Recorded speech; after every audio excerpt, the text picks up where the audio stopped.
Good morning, folks, and welcome to another edition of City Hall Live. I am Joe Abeyta, and we have a great show for you today. Later, the president of Santa Fe Network.tv is going to be on, Darrah. And with us right now is the vice president, Shaening Pokrasso. How you doing, Adam? Good, Joe. Did I get that right? Yep. It was Santa Fe Network, right? Santa Fe Network, SFN. TV. All right, great. Totally. So, I guess the first question is, what is Santa Fe Network.tv? Santa Fe Network is a new streaming media platform that's designed to promote above-the-line filmmakers in the state of New Mexico. Okay. So, providing opportunities, but most importantly, providing an opportunity or a showcase of all the work that has been created in the state and created by New Mexico filmmakers. Really, it's an evolving process. We launched yesterday, literally. So I think it's worth kind of sharing a little bit about the story of where it came from. Yeah, that'd be awesome. We started with the Santa Fe Film and Digital Media Commission, and a lot of us were looking at, what problems face Santa Fe as a film and digital media industry? What kind of gaps do we need to fill? And we started looking at a variety of different things, from funding opportunities, education, and one of the things that really stood out was concentrating our community. We have so much talent, we have so much creativity, we have so much resource, really, not to mention our beautiful backdrop. But what we found was that there's a lot of different groups that sort of, felt isolated. So we wanted to bring that together. We started by doing an event series called Santa Fe Above the Line, which was designed to solve critical industry problems. And it was amazing to see how many people came out who said, there's a lot of writers, directors, actors, people I don't know who live here. And so that was the first step, getting people together in a room to think about these problems. How are we going to solve them? Was that the biggest problem? Not really having a connectivity with all the creators, writers, directors, cinematographers, that they didn't know who existed? Was that the biggest problem? Well, I think there's a lot of things that face our community in terms of challenges. But I think, when we look at where our strengths are, for instance, we've got this really great union that supports crew. People want to work on set. There's a lot of opportunities. It's continuing to grow. This tax credit has supported our community very well. Yeah. But then a lot of those individuals are also creatives. They have scripts that they want to bring out to production, and they're busy working as PAs or grips and electrics on set. Gotcha. So I wouldn't say it's the biggest problem, but I think what we're looking at is, how do we balance out this industry? How do we look to balance out this really good infrastructure of crew with things that come from within the state, instead of just attracting things from Hollywood and elsewhere? So that was what we started looking at. Okay. Yeah. So the content that you're getting is New Mexican produced films, right? Or shorts? Yes, and things that have been shot in New Mexico. So Okay. we also seek to showcase a lot of other content, not just the things made by New Mexico filmmakers, but Gotcha. Big blockbusters that have been shot across the state. We've got a really fabulous history of feature films and television that's been shot around the state. Okay. So we want people to know where these different productions have happened, and to associate it with the global brand of Santa Fe.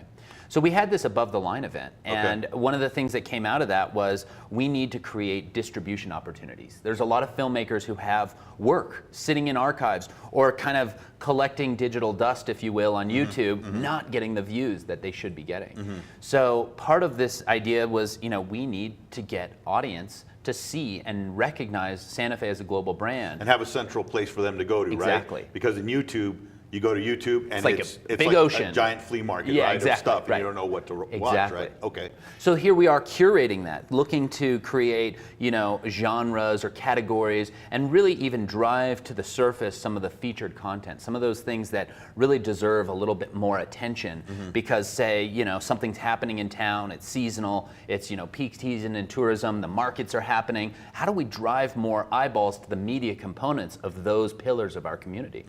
So that's what we've built. It's really the first stage of many stages of development, and I could see this evolving into the Netflix of New Mexico. Yeah. Yeah. How's the response been as far as creators coming to you guys and saying, hey, listen, I'd really like to put my film on there? How has that been? Well, I think it's interesting. And I know it's brand new, but it's totally new, right? Yeah. And I think we've got a lot of people who say, well, I'm going to wait and see. I'm going to wait and see what this thing is all about. But there are a lot of people who are saying, sure, I want more eyeballs for my film. I'll submit it. It costs me nothing, and what's the worst thing that can happen?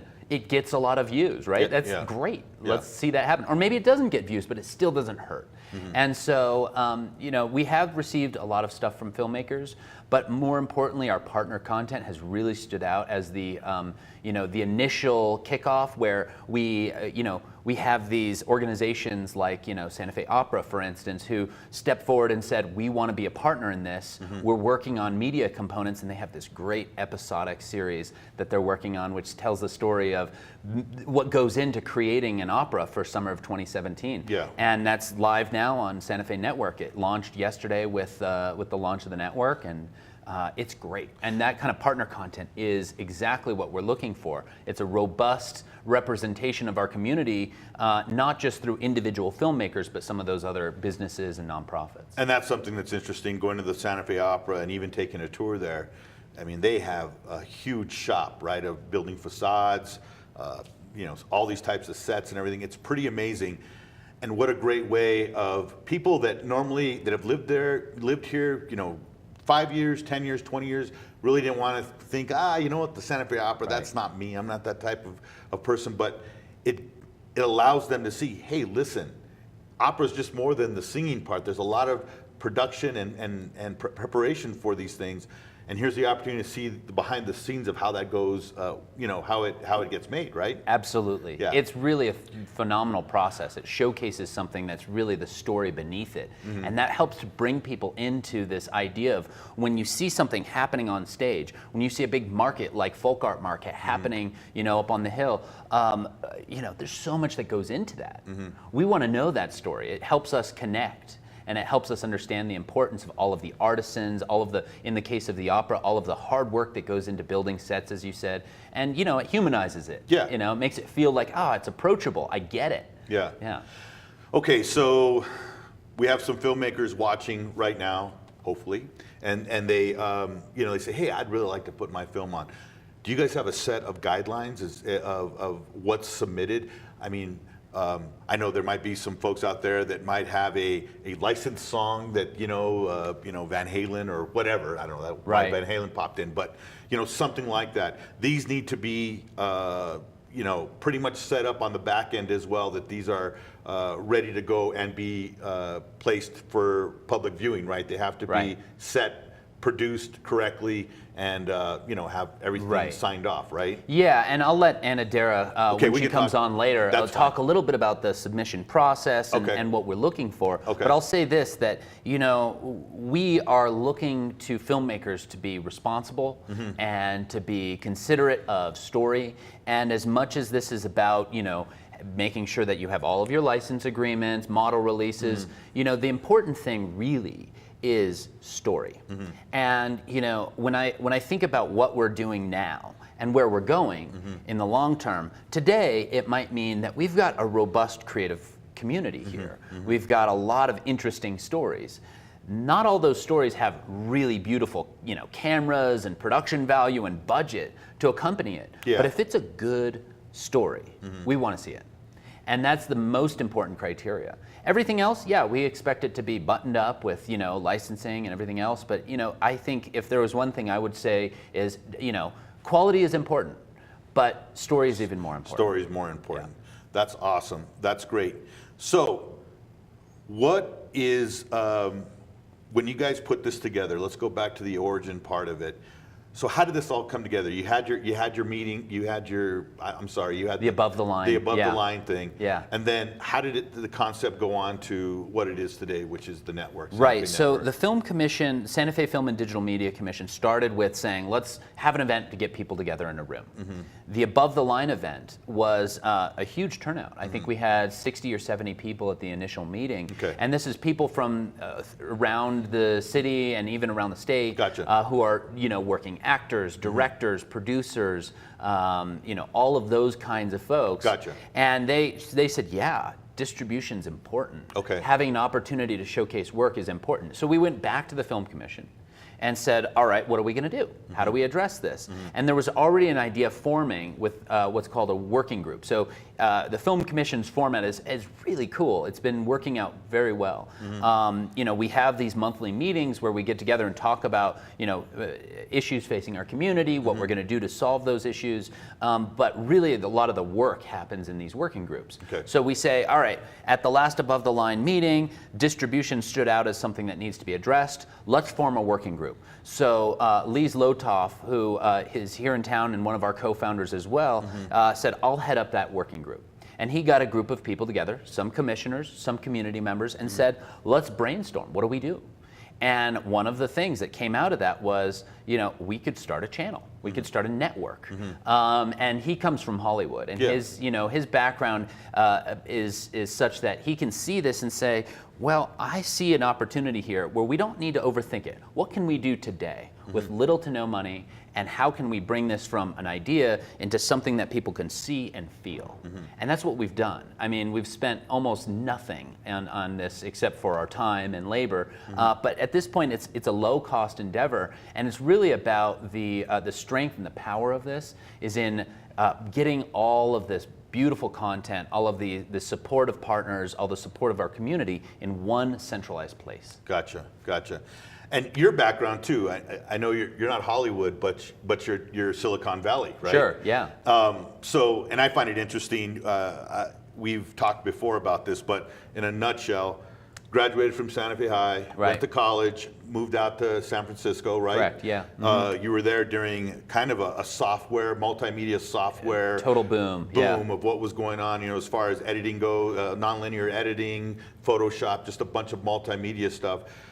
You start your own business out there, production business. Right. You've learned from a lot of the forefathers of multimedia software. Yeah. And then you come back. Yeah. And that's part of this also. I'm sure that played a big tool for you.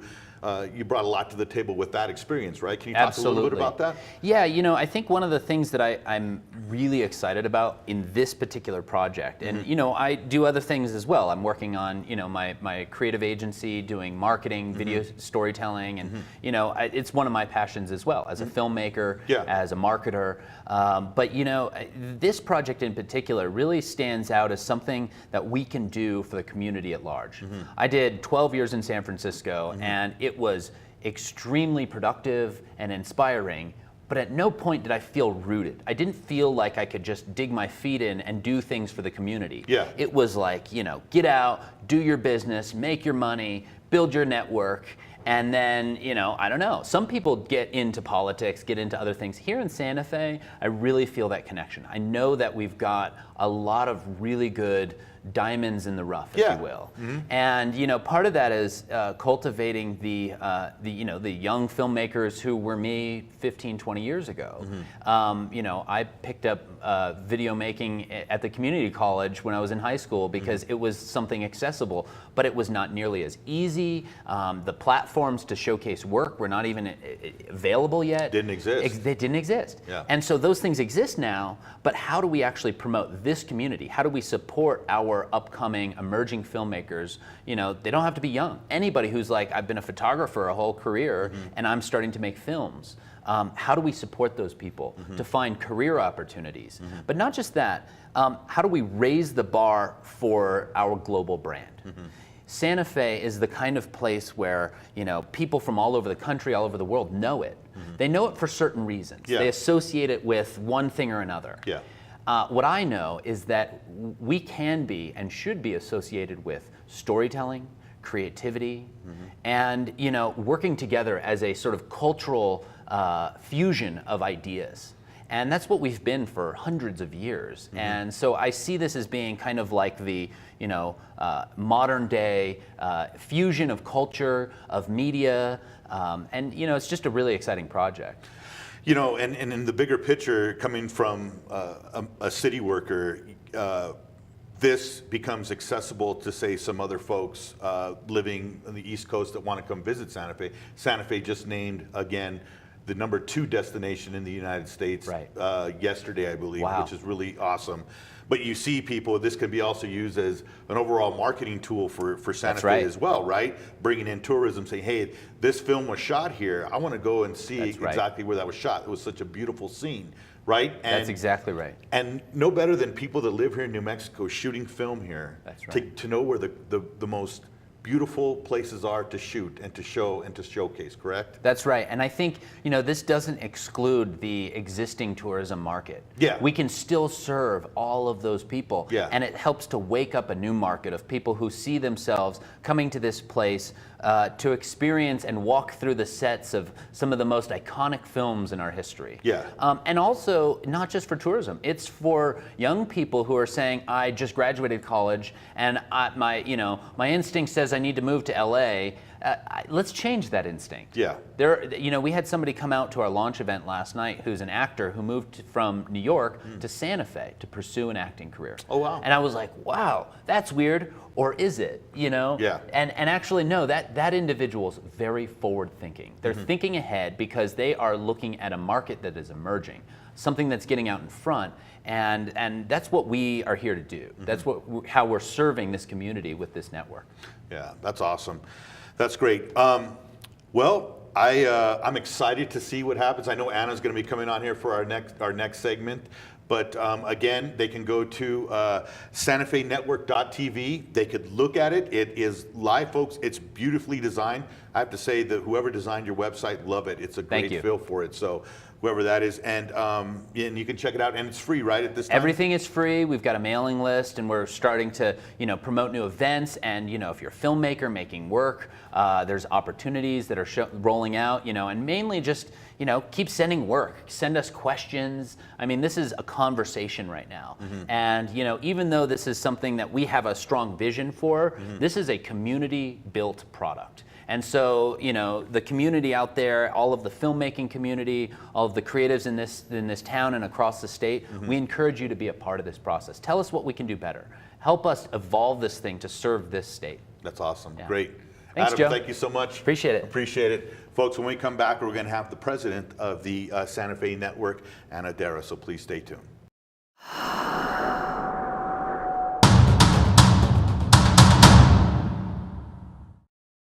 Welcome back, folks, to City Hall Live.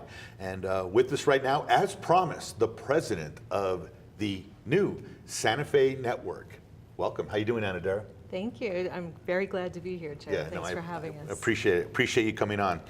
Okay, so and I know that you were part of the Santa Fe Film Festival for a while. I was. Right. Did that help you with this whole process of creating this new network? In a sense, yeah. I think I'm one of those people that I'm not really a corporate kind of girl. I'm sort of an entrepreneurial person. I really like startups. I really like getting excited about an idea and then, having a group of people coming together to sort of, against all odds, create something amazing. That's sort of the moment that I entered the Santa Fe Film Festival as well, was 2001. Okay. And my first real year of working there, we brought in incredible people. It just had an amazing festival, and it really built to a fever pitch for a few years there. And it was super fun. So it does feel similar.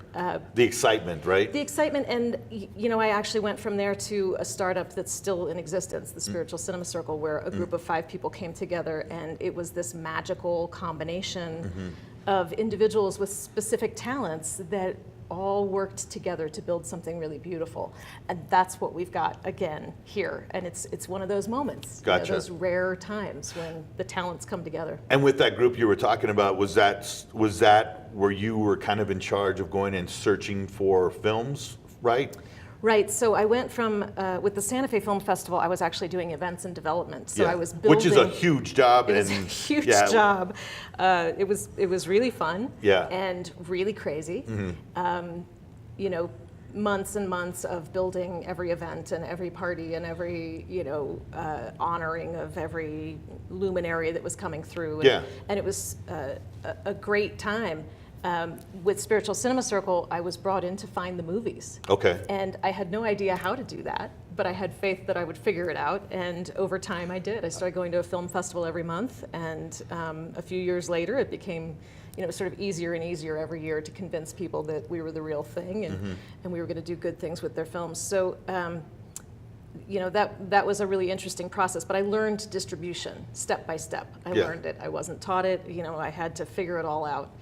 And I left Spiritual Cinema Circle and Gaiam after 12 years in 2015, and have been teaching distribution and helping filmmakers with their distribution strategies since then, until this kind of, I was actually asked to join the working group that was working on distribution from the Film and Digital Media Commission. And this incredible group of people just sort of came together from that group. And So did that, I'm assuming then that it was a huge thing, because now you guys are submitting, that there's a lot of folks submitting their films to this, to the network, and I'm sure the process, right, of what to ask, the right questions to ask, how this can run smoother when we accept films, maybe even looking into bringing some films, searching for some, and bringing them to the network, correct? yes, all of that is involved. Okay. And it's interesting because I'm definitely taking my experience with Spiritual Cinema Circle and bringing it here, because with that, it was a DVD club before DVD clubs were really a thing. And so filmmakers had no idea what we were trying to sell and what we were asking them for. And so we had to build a contract that really specifically only asked for what we wanted. And that's kind of what we've done here. It's like, okay, what do we really need? And we don't want to ask for too much. We don't want to put filmmakers in a position where they have to choose the network over a money-making venture.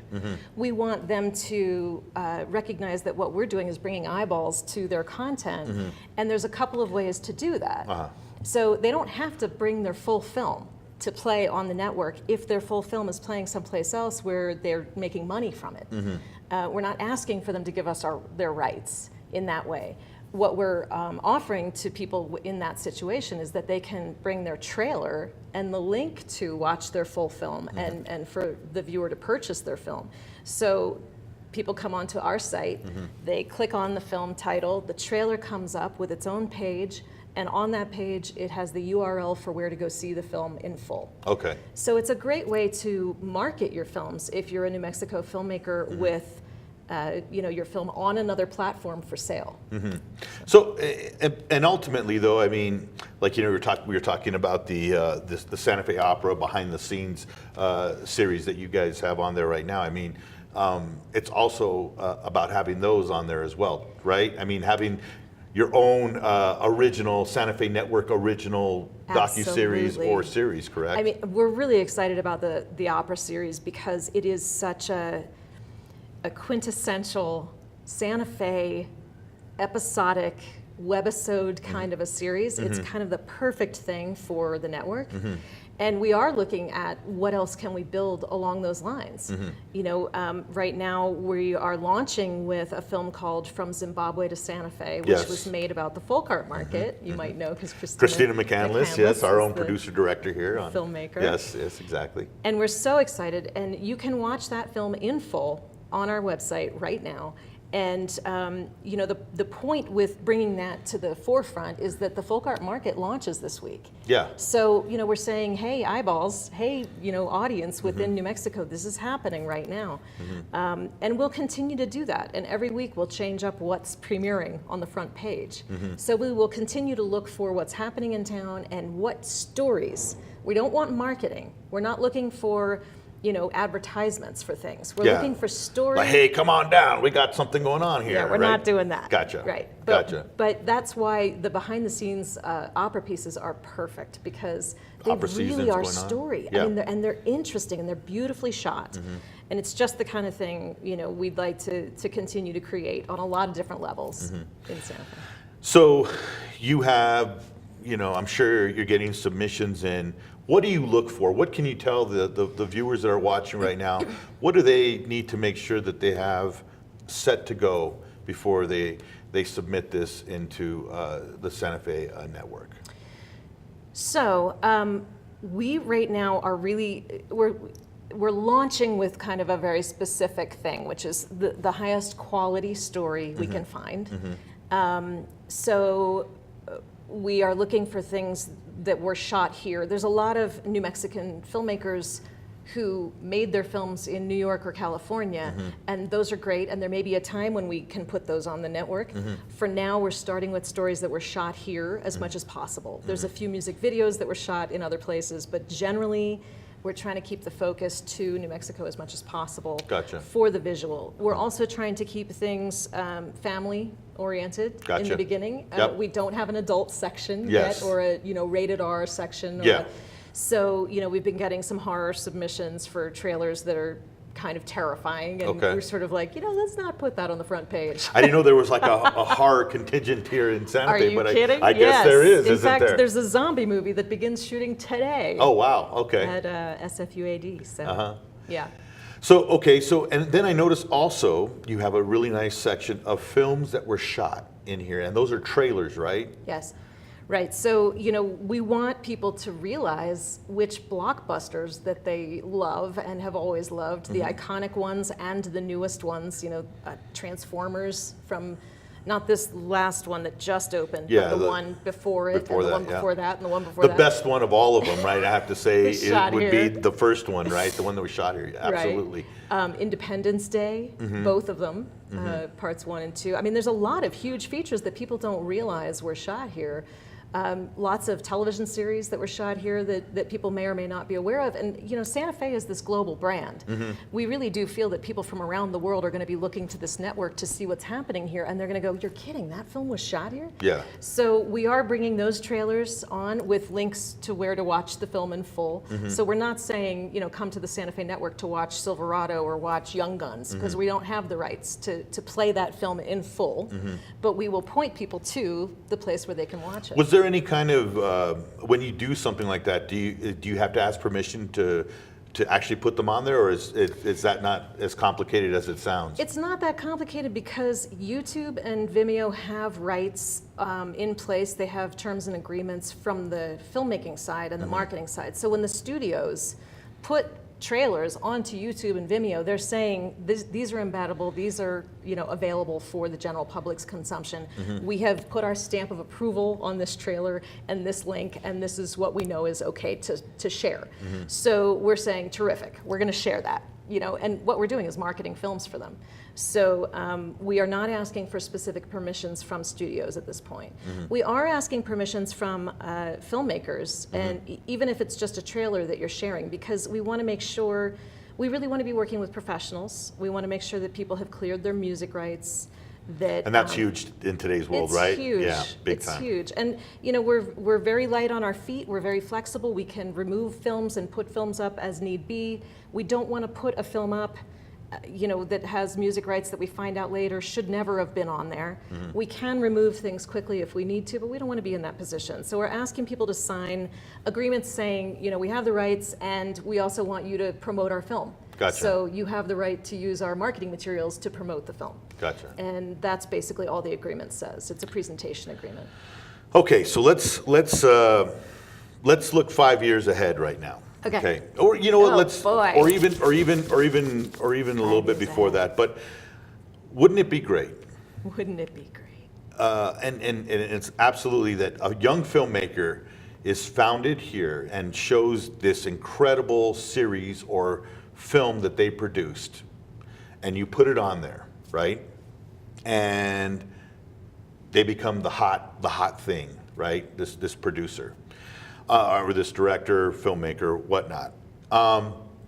Is that your hope, that maybe you kind of are the SNL, the Saturday Night Live, where you find these great young actors and all of a sudden they become big time? Is that a possibility? Is that something, where someone turns in this film that just totally takes the internet by storm and becomes viral, right? we are not looking 5 years out for that. Yeah, no, that's why I said a little bit sooner than that. You know, but yeah. What we're hoping is that Netflix and Hulu and Amazon and Discovery and History Channel all start looking at Santa Fe Network to see what's playing. We hope that people are going to discover that those bigger channels, those bigger, you know, the places that have the funding to really get behind a series will find pilots and webisodes and say, we want to develop this with the filmmakers. These are great talents. We love what's happening here. We want to develop these. So what we're doing as the network is we're really curating what's coming in so that those things that are rising to the top can have this platform and hopefully be discovered on many levels. We also want organizations to say, you know what, we need a film made. We need something made for our organization. We saw this actor over here, love that woman's amazing, we got to find her. We love the cinematography that was done in this piece. Who did that? You know, how can we find that? And we want them to look to the network for their talents, for the people that they're going to build teams with. It also seems like it would be a very good, you know, because they're talking to folks, they're talking to you, they're talking to Adam, they're talking to other people that are in your group, the filmmakers saying, oh, I didn't know I had to do that as far as the business aspect of it all, right? I mean, because, right, I know you guys aren't there really to, you know, guide and teach, but more to, but it also lets them know, say, hey, listen, this wouldn't work out, you guys, because I was reading on the website also that you do give them a reason why it wasn't accepted because of licensing or something like that, right? Not so much, to be honest. Okay, okay. And the reason why is because, you know, like I haven't sent out a rejection letter yet. Okay. And part of the reason why is we basically, this is round one. Yeah, I gotcha. And we were figuring out what to launch with. It doesn't mean we don't want those films for rounds 3, 4, and 5. It may be that in round 5 we have a branded content category where we can start putting in films that say, check out this, you know, store in Santa Fe. Check out this cool website that exists. But as long as there's story around it and it's fun, we may end up using things like that. So right now, you know, if it's a quality issue, that's one thing. Yeah. But if it's more of, you know, it was a little too adult for us right now. It was, you know, I'm not sure about the music. I want to make sure things are cleared on that because that was a major famous song and that, you know, I want to check in. And we haven't had time to go back to them and check in on things like that yet. I think we are mentoring on some level. You know, we are. That's what I was looking for, exactly. We're entering into production, you know, with partners. And as we do that, we're going to bring people with us, and we're going to use the talented folks that we are aware of coming through as well. Yeah. And you know, one of my jobs is I teach at the school. One more year here, teaching at Safwad. Yeah. And I teach the business of film, so I'm all about, you know, what contracts you need and what you have to get signed and how you get your copyright and how you know, get your music rights together and all of that. So we're happy to help people if they're stuck with that. One of the things that I found that's really cool is we're kind of lighting a fire under the filmmakers in town, myself included, because, you know, when this all came about, I've got 3 documentaries that I produced, you know, throughout the early 2000s that we want on the site, but they weren't up and playing. We needed to get them monetized. We put them up on VHX so that there's a shopping cart and we can put whatever price we want. And, you know, we're going to have a trailer and a link, and it's going to point you to the link so that people can pay to watch the films, if the screening committee accepts my films. Gotcha. So we'll see. But you know, I think it's done that for everybody, is sort of like, well, I've got this film. It did, you know, 2 of my films played on Sundance Channel for 2 years. They're good films. They just kind of fell out of distribution after a period of time, and we weren't doing anything with them. So we're kind of lighting the fire under everybody, like, you know, you can still monetize your films. They're still good. The films at this point are pretty timeless, you know? And so they really need to be digitized. They need to be put up in a way that can be seen right now. So, and you're looking at maybe, you know, people like filmmakers that maybe have retired from the biz, they have this documentary that, like, you know, is taking dust in the closet, and, you know, hey, here's an opportunity, so-and-so rejected, and I think it's a great film, but here's an opportunity now for it to be for the public to finally see it, right? Yeah, or this was an iconic film 20 years ago. Yeah. It's nowhere to be found right now. It doesn't exist online. It's time to go get it digitized, get it placed, you know, put it up on a platform like VHX or Vimeo on demand, Yeah. or Amazon even, where, you know, you're in charge of the price and you can figure out how to sell the film. Yeah. You get your own URL, Yeah. and you just give us the trailer and the URL. You know? That's awesome. So it's terrific. It's a great way to revitalize people's film careers and kind of, you know, it excites filmmakers again. Yeah. No, that's great. Anna, thank you so much. Thank you, Again, Joe. Santa Fe Network.tv, That's the it. president, Anna Darrah. Thank you for coming on. Thank you for spending some time with us. Really exciting and looking forward to seeing more from you guys. Thank you so much. It'd be great. Folks, and that brings us to the end of our show. Thank you for watching. Have a safe weekend. Have a great weekend. Adios.